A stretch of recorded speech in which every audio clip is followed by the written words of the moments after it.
42வது திருவிளையாடல். அட்டமா சித்தி பகர்ந்த திருவிளையாடல். கைலாயத்திலே சிவபெருமான் சிவகணங்களுக்கு உபதேசம் பண்ணிட்டு இருக்கார். ஆகம கருத்துக்கள் இது எல்லாவற்றையும், வேதம் முதலிய எல்லாவற்றையும் சிவபெருமான் உபதேசம் செய்து கொண்டிருக்கிறார். இதனை பார்த்து கொண்டிருந்த கார்த்திகை பெண்கள், முருகப்பெருமானை பாலூட்டி வளர்த்த கார்த்திகை பெண்கள், இயக்கியர்கள், அவங்க எல்லாம் சிவபெருமானிடம் வந்து பணிந்து, பெருமானே அட்டமா சித்திகளை பற்றி நீங்கள் எங்களுக்கு உபதேசம் செய்யுங்கள்னு சொல்லி கேட்கிறாங்க.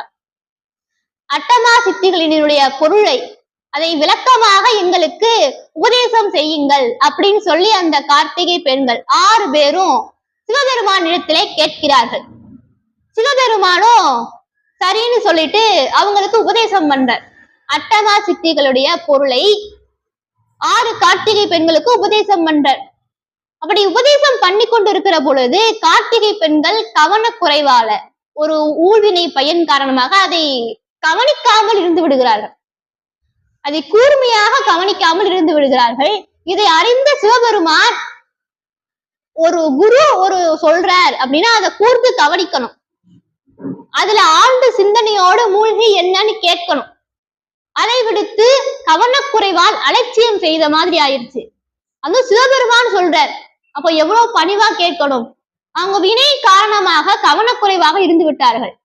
அதை பற்றி கூர்மையாக கவனிக்காமல் இருந்து விட்டார்கள். அதன் காரணமாக சிவபெருமான், நீங்கள் பாண்டிய நாட்டுல மதுரைக்கு பக்கத்துல பட்டமங்கலம் என்கின்ற இடத்திலே ஒரு ஆலமரம் இருக்கிறது, அந்த ஆலமரத்தினுடைய நிலையிலே கல்லாக பிறக்க கடவுதுன்னு சாபம் கொடுத்துட்டேன்.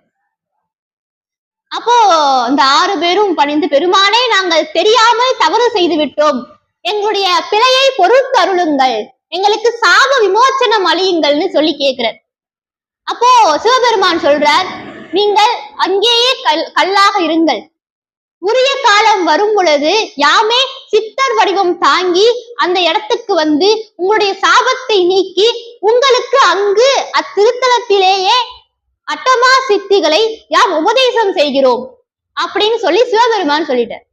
இப்போ அந்த பாண்டிய நாட்டிலே மதுரைக்கு பக்கத்துல பட்டமங்கலம் என்கின்ற திருத்தலத்துல ஒரு பெரிய ஆலமரம் இருக்கிறதே, அந்த ஆலமரத்தினுடைய நிழலிலே அடியிலே 6 பேரும் கல்லாக மாறிவிட்டார்கள்.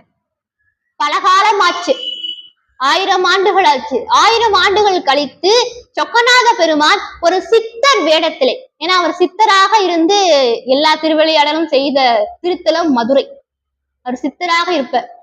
அதனாலதான் அங்கே எல்லாம் வல்ல சித்தர் சன்னதினே இருக்கும்.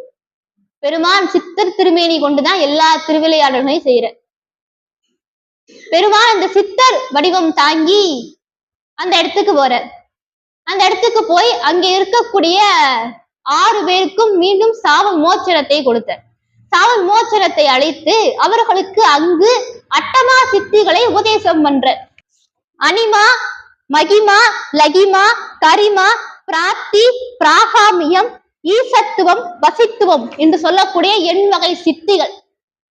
இந்த 8 வகை சித்திகளை செய்யக்கூடியவர்கள் தான் சித்தர்கள்னு பேர். அந்த சித்திகளை பற்றி சித்தர் வடிவத்திலே இருந்து 6 கார்த்திகை பெண்களுக்கோ சிவபெருமான் உபதேசம் பண்ற. உபதேசம் செய்த உடனே அவங்க மிகவும் மகிழ்ச்சி அடைகிறார்கள். அந்த சாபம் நீங்கி மீண்டும் அந்த தேவதைகளாக, அழகு பொருந்திய தேவதைகளாக மாறி வானுலகம் சென்று விடுகிறார்கள். அதுக்கப்புறம் எல்லோரும் பாக்குறாங்க, ஒரு கல் ஒரு பெரிய ஒரு அழகான ஒரு தேவதையா மாறி போச்சு. எல்லாருக்கும் ஆச்சரியமா பாக்குறாங்க. ஒரு கல் வந்து ஒரு அழகான ஒரு பெண்ணாக மாறிவிட்டதுன்னு சொல்லி எல்லோரும் ஆச்சரியத்தோடு பாக்குறாங்க. அப்போ எல்லோரும் காணும்படியாக இந்த சித்தர் வடிவிலே இருக்கக்கூடிய சிவபெருமான் யான் சொக்கநாதன் அப்படின்னு சொல்லி உடனே மதுரைக்குள்ளே புகுந்து அந்த ஆலயத்துக்குள்ளே சென்று மறைந்த. அப்படி பெருமான் அந்த இடத்திலே 6 கார்த்திகை பெண்களுக்கு உபதேசம் பண்றார். இன்னைக்கும் அந்த இடத்துல ஆலமரம் இருக்கு. பட்டமங்கலம் என்கின்ற திருத்தலத்துல ஆலமரம் இருக்கு. அங்க தட்சணாமூர்த்தி சன்னதியும் இருக்கு. ஏன்னா பெருமான் அங்க குரு நிலையிலே சித்தர் வடிவம் தாங்கி குருவாக இருந்து உபதேசம் பண்ண காரணத்தினால் அங்க